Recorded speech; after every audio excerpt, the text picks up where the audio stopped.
सी, D और ई ये तीनों पार्टनर्स थे इन अ फर्म और आपस में प्रॉफिट शेयर किया करते थे इन द रेशियो 3:1:1। इनकी बैलेंस शीट एज एट 31 मार्च 2022 कुछ इस तरह से हमें दे रखी है।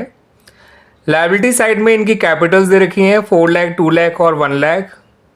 उसके अलावा हमें सी का लोन दे रखा है 1,20,000। सनरी क्रेडिटर्स दे रखे हैं 1 लाख और बिल्स पेबल दे रखे हैं 2 लाख। एसेट साइड में मशीनरी है 3,20,000, इन्वेस्टमेंट्स है 3 लाख, स्टॉक है 2 लाख, डेटर्स हैं 1 लाख और बैंक बैलेंस है 2 लाख। टोटल है बैलेंस शीट का 11,20,000। अब इन्होंने उसी डेट पे डिसाइड किया कि ये अपनी फर्म को डिसॉल्व कर देंगे और इन्होंने कर भी दिया। और इसका रीज़न है कि इनके बीच में डिसएग्रीमेंट रहा करता है जिसकी वजह से फर्म को डिसॉल्व कर रहे हैं। जब फर्म का डिसॉल्यूशन हुआ तो ये फॉलोइंग पॉइंट जो है वो और आपको बता रखे हैं कि मशीनरी जो कि 3 लाख की थी, वैसे टोटल मशीनरी 3,20,000 की है, लेकिन उनमें से जो 3 लाख की मशीनरी है वो क्रेडिटर्स को दे दिया गया in full settlement of their claim. अब क्रेडिटर 1 लाख के थे, उन्होंने 3 लाख की मशीन ले ली इन सेटलमेंट ऑफ देयर क्लेम। हमें अच्छा खासा नुकसान हो रहा है बट स्टिल हम उस नुकसान की कोई एंट्री नहीं बनाएंगे। इवन हम मशीनरी को क्रेडिटर के द्वारा टेक ओवर करने की भी कोई एंट्री नहीं बनाएंगे। ठीक है बच्चों, तो जिस मशीनरी को क्रेडिटर्स टेक ओवर कर रहे हैं हम उसकी कोई जर्नल एंट्री नहीं बनाएंगे। ठीक है, यानी इसको कहीं भी रिकॉर्ड नहीं किया जाएगा, इस बात को ध्यान रखिएगा। लेकिन जो बची हुई मशीनरी 20,000 की मशीनरी है उसको हमने 10,000 का बेचा है फॉर कैश, तो इसको ज़रूर लिखा जाएगा हमारे रियलाइजेशन अकाउंट में या इसके लिए जर्नल एंट्री ज़रूर बनाई जाएगी।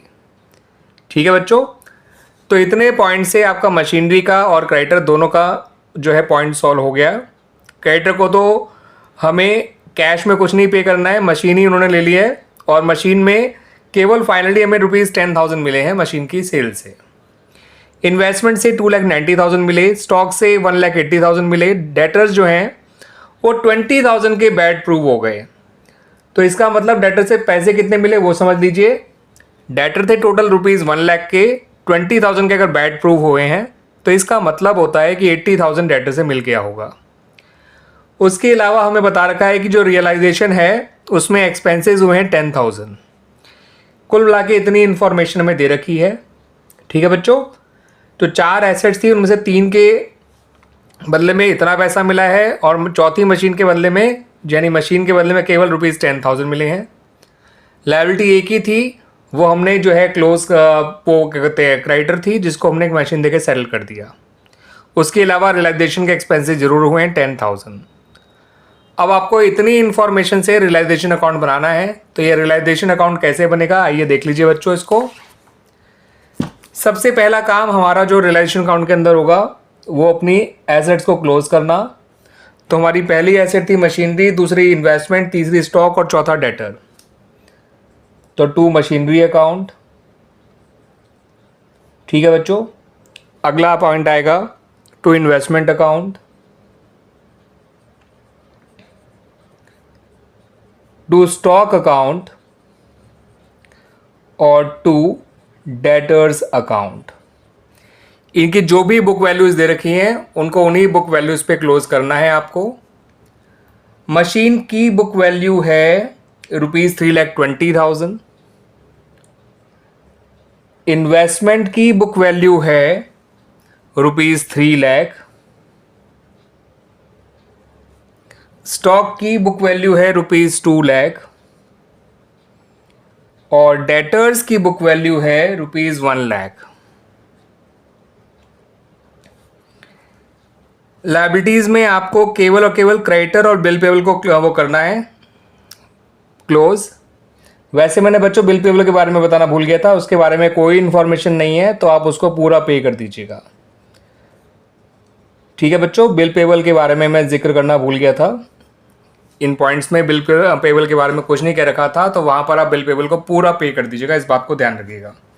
आइए पहले इनको क्लोज कर लेते हैं।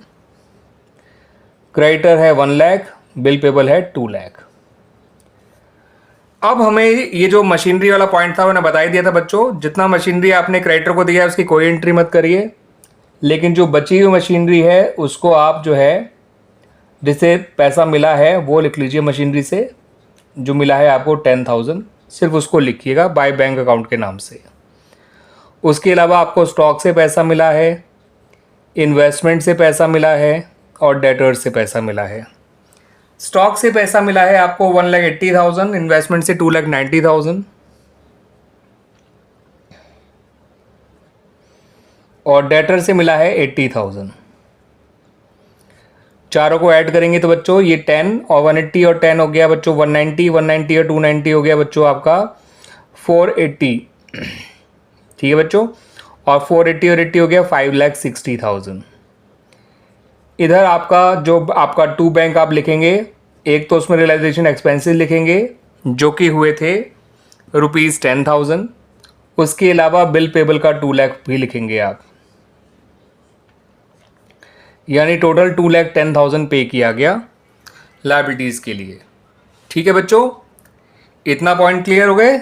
ये हमने सारे पॉइंट जो दिखे थे सबसे रिलेटेड वहाँ पे वो कर लिया ट्रीटमेंट रियलाइजेशन अकाउंट के अंदर। पहले एसेट क्लोज किया, लायबिलिटीज़ क्लोज किया, फिर एसेट को रियलाइज़ किया, लायबिलिटीज़ को पे किया।